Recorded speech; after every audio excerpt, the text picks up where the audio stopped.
सेवा दल के साथी और जो कर्मशील भारत के जो खास करके राइट टू एजुकेशन के मुद्दे पर लड़ने वाले जो संगठन थे, उस संगठन के सभी साथी मिलकर इस नीति के बारे में 2 दिन से अध्ययन करके जो चीज़ें निकाल कर आए कि हर चीज़ के लिए लड़ना ज़रूरी नहीं होता है। जब अगर सब कुछ ठीक हो, जब कुछ चीज़ें गलत हो तभी लड़ने की ज़रूरत होती है।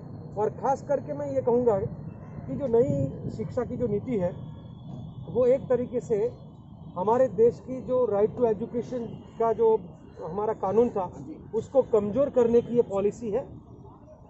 उसके अंदर जो बजट का प्रावधान है वो भी 6% पे अभी भी रुके हुए, खर्च 2% करते हैं, जबकि अगर हमारे देश में आरटीई लागू करना है तो 10% से कम से नहीं चल सकता है।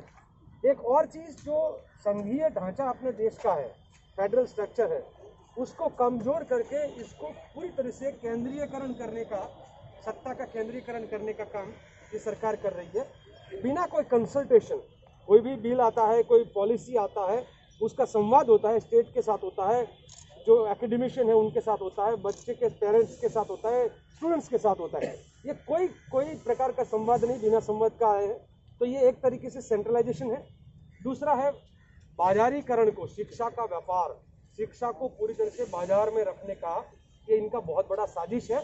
और ये बाजारीकरण के जरिए एजुकेशन फॉर क्लास और लिटरेसी फॉर मास, जिसके पास पैसे हैं उनके बच्चे बहुत अच्छा पढ़ेंगे और जिनके पास पैसा नहीं है उन बच्चों के लिए शिक्षा के नाम पे सिर्फ अक्षर ज्ञान मिलेगा।